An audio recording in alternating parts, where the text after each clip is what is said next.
we have one absolute classic horror masterpiece and one and Candyman.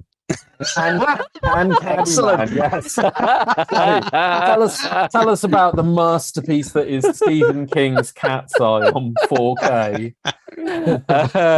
Well, yeah. So we'll start with the disc first. So it's very much a tale of two cities with this one. It's a brand new 4K restoration. The detail and the grain looks fantastic, but and this is a big but. The restoration is done by a team called Haventi from France, and Studiocanal have used them a lot. And their restorations, shall we say, are proving somewhat problematic. In the case of Cat's Eye, it is a new color grade, which literally looks like it's been dipped in cold tea.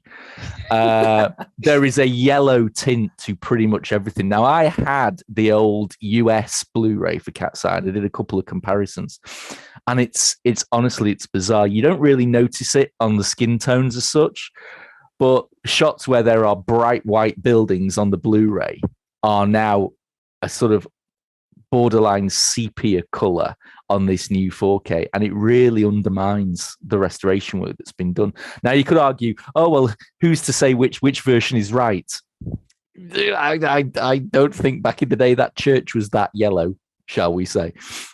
And the other interesting thing about it is, I know that in my reviews I tried to, because I do the majority of my viewing on a projector and therefore HDR10 for critical viewing only, I try and do a Dolby Vision versus HDR10 comparison on my LCD in the lounge, and it's only a not great LCD, but considering it's still same settings on the display, the only difference is the layer on the disc. In Cat's Eyes, in this instance, the typical difference between your Dolby Vision layer and your HDR10 layer, slightly more saturated colors, richer, slightly brighter palette. It really goes against Cat's Eye in this. There's a scene early on where James Woods is walking into the quitter's office, and in HDR10, it's a sort of off-white color. It looks a bit, but one of those bland corporate office colors. You flip to Dolby Vision and it is almost sickly turquoise. It's that bright, and then it's had a similar effect on some of the skin tones as well. So I think in this instance on Cat's Eye, it's going to be a transfer that is going to split the audience. I think hardcore fans who've seen it before on disc are going to hate this new transfer. Those that go, well, I've not seen it since I was 6 on VHS, they're going to buy it and they're going to love it and think it looks amazing. So it's going to be a very, very divisive transfer, I think. Much like the film, I think, because there's loads of people who seem to remember it being an absolute masterpiece. Yeah. Would you concur? No, well, I've seen it several times since that early childhood viewing, shall we say. And I just think that when you hear about how it came about through this sort of two-pronged approach from Stephen King wanting to get into filmmaking and coming off the back of writing Creepshow. So it was already, do that again, anthology film, do that again, Mr. King, versus Dino De Laurentiis having come off the back of Firestarter with having had a good relationship with Drew Barrymore, who was exploding in the tabloids. And suddenly you've got this anthology film over here with a small child at the heart of it over here, put them together. And, if that's how it came about, that's fine. But everyone who's ever read a Stephen King book of short stories know there are simply better short stories out there that would have made a better film. Yeah. It's not to say that they're not fun. Quitters Inc. is quite amusing. James Woods is off his rocker, which is always good fun to watch.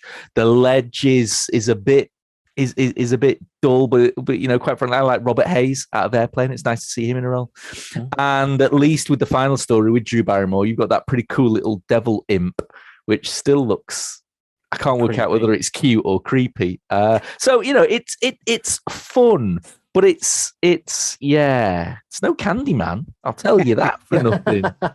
And it's a very much a case of buyer beware on this disc, I have to say. It's a weird thing. I mean, I had no recollection of the film, and then I read your review, and I thought, I've seen this. And it was rubbish. Is this when you were rewatching Candyman? No. I mean, I've only seen that long time ago. It was on VHS after Creepshow. I thought, oh look, much like it got to air. I thought, oh look, yeah, I know that. I'll stick that in. That'll be a good laugh. It's a bit strange, isn't it? I mean, to be fair though, considering you followed it up with Maximum Overdrive, we should be grateful for Cat's Eye, really, shouldn't we? That was a terrible film. So yeah. It's fun, but it's very inessential and very unworthy of a full 4K restoration, if I'm going to be brutally honest. Well, I'm always one to say the more that comes out, the better. I mean, you're absolutely right about that, but they're going to hit some that I'd like on 4K. True, very true. That other people might not.